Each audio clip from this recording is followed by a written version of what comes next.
ദൃശ്യങ്ങൾ വളരെ വ്യക്തമായി തന്നെ കാണാം. തെരച്ചിലൊരു വലിയ കുഴിയെടുത്തിരിക്കുന്നു. ഈ ബൂം എക്സ്കവേറ്റർ അതിന് തൊട്ട് അരികിലായി വലിയൊരു കയർ കാണാം. ആ വടം എന്നുള്ളത് തടി കെട്ടിയ വടമാണോ എന്നുള്ളതാണ് അറിയേണ്ടത്. ഇപ്പോൾ ഈ സൈറ്റിൽ നിന്ന് തന്നെ ദീപക് പലമയുണ്ട്. ദീപക്, ഇപ്പോൾ ഈ കുഴിച്ചുകൊണ്ടിരിക്കുന്ന ഈ ഭാഗത്തിൽ നിന്നും എത്ര അകലെയാണ് ദീപക് അടക്കമുള്ള മാധ്യമപ്രവർത്തകർ ഉള്ളത്?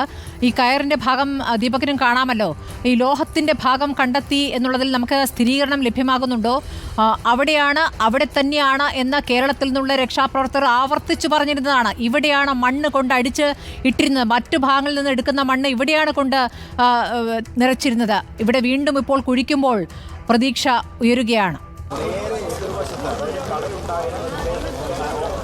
സ്മൃതി, ഏറ്റവും പ്രധാനപ്പെട്ട കാര്യം നമുക്ക് ആ ബൂം എത്രത്തോളം നദിയിലേക്ക് എത്തുന്നു എന്നുള്ള ദൃശ്യങ്ങൾ തന്നെ ഇവിടെ നിന്ന് കാണാൻ സാധിക്കുന്നുണ്ട്. കേവലം ഒരു 50 മീറ്റർ അകലെ നിന്നാണ് നമ്മൾ ഈ ദൃശ്യങ്ങൾ പകർത്തുന്നത്. ഒരേ സമയം തന്നെ 3ഓളം ഹിറ്റാച്ചുകൾ സജീവമായി തന്നെ അവിടെ പ്രവർത്തിക്കുന്നുണ്ട്. അതേസമയം തന്നെ ഇന്ന് എത്തിച്ച ഏതാണ്ട് 60 ഫീറ്റ് ബൂം എക്സ്കവേറ്റർ ഉപയോഗിച്ചുകൊണ്ടുള്ള മണ്ണുമാറ്റവും പുരോഗമിക്കുന്നുണ്ട്. ഇപ്പോൾ ഇവിടെ നേരിയ മഴ തുടങ്ങിയിട്ടുമുണ്ട്. അല്പം മുൻപാണ് മഞ്ചേശ്വരം MLA നമ്മളെ അടുത്ത് പ്രതികരണം നടത്തിയിട്ടുള്ളത്. അദ്ദേഹം പറയുന്നത് അവിടെ ലോഹ സാന്നിധ്യമോ അല്ലെങ്കിൽ ഏതെങ്കിലും തരത്തിൽ ലോറിയുടെ സാന്നിധ്യമോ ഇതുവരെ സ്ഥിരീകരിച്ചിട്ടില്ല എന്നുള്ളതാണ്. മറ്റു വാർത്തകൾ പൂർണ്ണമായും തള്ളിക്കളയണമെന്നുള്ളത് തന്നെയാണ്. ലോഹ സാന്നിധ്യമോ ലോറിയുടെ സാന്നിധ്യമോ ഇതുവരെ സ്ഥിരീകരിച്ചിട്ടില്ല. പക്ഷേ ആ മേഖല കേന്ദ്രീകരിച്ചുകൊണ്ട് പ്രവർത്തനം ഏകോപിപ്പിക്കാനുള്ള പ്രധാനപ്പെട്ട കാരണം എന്ന് പറയുന്നത് അവിടെ നേരത്തെ തന്നെ ആർമി ഉൾപ്പെടെ ആ മേഖലയിൽ ഒരു പക്ഷേ വാഹനം ഉണ്ടായേക്കാം എന്നുള്ള ഒരു നിലപാട് സ്വീകരിച്ചിരുന്നു. അതിൻ്റെ ഭാഗമായാണ് ഇന്ന് ബൂം എക്സ്കവേറ്റേഴ്സ് എത്തിച്ച ഘട്ടത്തിൽ ആ മേഖല കേന്ദ്രീകരിച്ചുകൊണ്ട് പ്രവർത്തിക്കണം എന്നുള്ള നിർദ്ദേശം മുന്നോട്ട് വെച്ചത്. അതിൻ്റെ കൂടി പശ്ചാത്തലത്തിലാണ് ആദ്യം മുതൽ കർണാടക മുന്നോട്ട് വെച്ച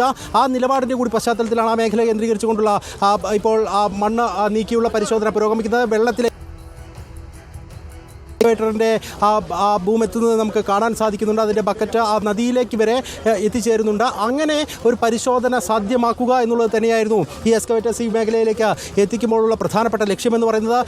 ആ നിലയിൽ തന്നെയാണ് പരിശോധന പൂർണ്ണമായും ഇപ്പോൾ നടന്നുകൊണ്ടിരിക്കുകയും ചെയ്തത്. പക്ഷേ അപ്പോഴും ഇന്ന് വൈകിട്ടോടുകൂടി കൃത്യമായ ഒരു പ്രതീക്ഷ വകയുണ്ടാകും എന്നുള്ളത് തന്നെയാണ് ഈ ഉദ്യോഗസ്ഥരുടെ ഭാഗത്തു നിന്നും ഒപ്പം തന്നെ MLA-മാരുടെ ഭാഗത്തു നിന്നും ഒക്കെ പ്രതികരണമായി പുറത്തേക്ക് വരികയും ചെയ്യുന്നത്. ഒരു പ്രതീക്ഷ തന്നെയാണ് നമ്മളെയും ഈ മേഖലയിൽ ഇങ്ങനെ നിലനിർത്തുകയും ചെയ്യുന്നത്. ഇപ്പോൾ നേരിയ രീതിയിലുള്ള മഴയുണ്ട്. ഒപ്പം തന്നെ ഗംഗാവാലിയിലെ ദൃശ്യങ്ങൾ കൂടി നമുക്ക് കാണാൻ സാധിക്കും. നിലവിൽ അവിടെ നേവിയുടെയോ അല്ലെങ്കിൽ NDRF-ൻ്റെയോ സംഘത്തെ നദിയിൽ നമുക്ക് കാണാൻ സാധിക്കുന്നില്ല. ഇപ്പോഴും കലങ്ങി ഒഴുകുന്ന നിലയിൽ തന്നെയാണ് ഗംഗാവലിയുള്ളത്. അതിൻ്റെ നടുവിലുൾപ്പെടെ തങ്ങിക്കിടക്കുന്ന മൺകൂനകളടക്കം ദൃശ്യങ്ങളിൽ നമുക്ക് വളരെ വ്യക്തമായി പ്രകടമായി തന്നെ കാണാനും സാധിക്കുന്നുണ്ട്. അതുകൊണ്ട് തന്നെ ഈ മേഖല, അതായത് ഇപ്പോൾ ആ ദൃശ്യത്തിൽ തന്നെ കാണാം ആ ബൂം എങ്ങനെയാണ് നദിയിലേക്ക് പതിക്കുന്നത് എന്നുള്ളത്. ആ മേഖലയിൽ നിന്ന് ഇളക്കി വിട്ട് മണ്ണിളക്കി താഴെ തട്ടിൽ വരെ പരിശോധന നടത്താനുള്ള നീക്കങ്ങളാണ് ഇപ്പോൾ പുരോഗമിച്ചു കൊണ്ടിരിക്കുന്നത്. കലങ്ങി മറിഞ്ഞ ഗംഗാവലിയുടെ ഒരു വശത്ത് നിന്നുള്ള വെള്ളം ഇങ്ങനെ ഒഴുകിയെത്തുന്ന ദൃശ്യങ്ങൾ ഉൾപ്പെടെ നമുക്ക് ഈ മേഖലയിൽ നിന്ന് ഇപ്പോൾ കാണാൻ സാധിക്കുന്നുണ്ട്. ഏറെ ദിവസങ്ങൾ 9ാമത്തെ ദിവസം അതിൻ്റെ അവസാനത്തിലേക്ക് എത്തുമ്പോൾ കൃത്യമായ പരിശോധനയിലൂടെ നേരത്തെയുള്ള നിഗമനങ്ങൾ വെച്ചുകൊണ്ട് ആ മേഖലയിൽ തന്നെ വാഹനമുണ്ടാകും എന്നുള്ള പ്രതീക്ഷയുടെ പുറത്ത് നടത്തുന്ന പരിശോധന എന്നുള്ളതാണ്. ഒപ്പം തന്നെ ഒരു കയറിൻ്റെ ഭാഗം ആ മേഖലയിൽ കണ്ടു എന്നുള്ളത് കൂടി കുറച്ചുകൂടി പ്രതീക്ഷയ്ക്ക് വക നൽകുന്നു എന്നുള്ളതാണ്. എന്നാൽ അത് സംബന്ധിച്ച ഒരു വ്യക്തത പൂർണ്ണമായ തോതിൽ നൽകാൻ ഇതുവരെ അധികൃതരെ സംബന്ധിച്ച് സാധിച്ചിട്ടില്ല. ഇനിയിപ്പോൾ സതീഷ് സൈൽ MLA ഉൾപ്പെടെയുള്ള ആളുകൾ ആ മേഖലയിൽ നിന്ന് ഇവിടേക്ക് എത്തിക്കഴിഞ്ഞാൽ അവരുടെ ഒരു ബ്രീഫിംഗ് ഉണ്ടാകുമെന്നാണ് നമ്മൾ പ്രതീക്ഷിക്കുന്നത്.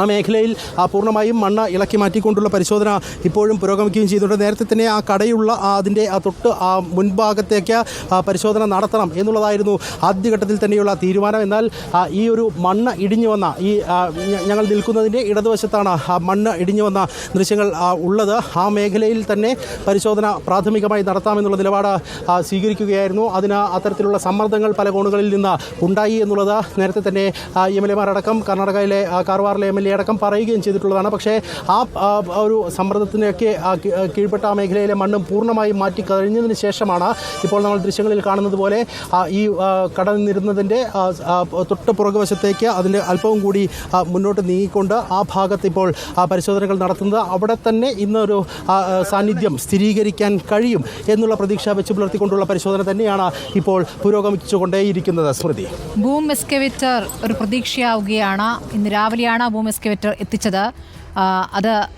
അതിനും തടസ്സങ്ങളായിരുന്നു. യന്ത്രം കൊണ്ടുവരുന്ന ഘട്ടത്തിൽ വാഹനം വഴിയിൽ തകരാറായി. മണിക്കൂറുകൾ വൈകിട്ടാണ് ബൂം എക്സ്കവേറ്റർ എത്തിക്കാൻ കഴിഞ്ഞത്. പക്ഷേ ഇപ്പോൾ തിരച്ചിൽ തുടങ്ങുമ്പോൾ പ്രതീക്ഷ ഉയരുകയാണ്. ഇപ്പോൾ കുഴിച്ച ഇടത്ത് കാണാം, നമുക്കൊരു വലിയ കയറിൻ്റെ ഭാഗങ്ങൾ കാണാം. ഇത് അർജുൻ കൊണ്ടുപോയ ലോറിയിൽ തടി കെട്ടിയ കയറാണോ എന്ന സംശയമാണ് ഉയരുന്നത്. ആ കയറിൻ്റെ ഭാഗങ്ങൾ മാത്രമാണ് നിലവിൽ ലഭിച്ചിരിക്കുന്നത്. ലോഹഭാഗങ്ങൾ കിട്ടിയിട്ടുണ്ടോ എന്നുള്ള കാര്യം കൂടി അറിയേണ്ടതുണ്ട്. അങ്ങനെയെങ്കിൽ ഇന്നത്തെ തിരച്ചിൽ വലിയ പ്രതീക്ഷ നൽകുന്നതാണ് എന്ന് വേണം കരുതാൻ. കഴിഞ്ഞ ദിവസങ്ങളിൽ നിന്നും വ്യത്യസ്തമായി ഇന്ന് എല്ലാ സംയുക്ത സേന തിരച്ചിലാണ് നടക്കുന്നത്. കഴിഞ്ഞ ദിവസങ്ങളിൽ നിന്ന് വ്യത്യസ്തമായി കരസേനയായാലും കൂടുതൽ അത്യാധുനിക സംവിധാനങ്ങൾ കൊണ്ടുവന്നിരിക്കുന്നു. സോണൽ സിഗ്നൽ ലഭിച്ചയിടത്താണ് ഇപ്പോൾ തിരച്ചിൽ നടക്കുന്നത്. അതായത് പുഴയ്ക്ക് അരികിൽ ഉള്ള തൊട്ടടുത്ത കരഭാഗത്താണ് ഇപ്പോൾ തിരച്ചിൽ നടക്കുന്നത്. ലക്ഷ്മണൻ്റെ കട നിന്നിരുന്ന ഭാഗം ഇവിടെയാണ് ആളുകൾ മരിച്ച് കിടക്കാൻ, അല്ലെങ്കിൽ ഇതിനകത്താണ് ആളുകൾ കുടുങ്ങിക്കിടക്കാൻ സാധ്യത എന്നുള്ള സൂചനകൾ നേരത്തെ തന്നെ പല രക്ഷാപ്രവർത്തകരും നൽകിയിരുന്നെങ്കിലും ആ നിലയ്ക്കുള്ള തിരച്ചിലേക്ക് കടന്നിരുന്നില്ല.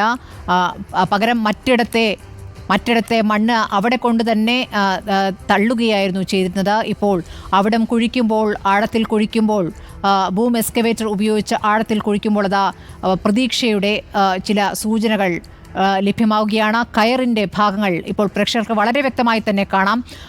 വലിയൊരു കുഴി രൂപപ്പെട്ടിരിക്കുന്നു. ബൂം എക്സ്കവേറ്ററിന് നല്ല ആഴത്തിൽ താഴേക്ക് കുഴിക്കാൻ 61 അടി താഴ്ചയിൽ വരെ മണ്ണെടുക്കാൻ കഴിവുള്ള യന്ത്രമാണ്. ആ യന്ത്രം ഒഴിച്ചുള്ള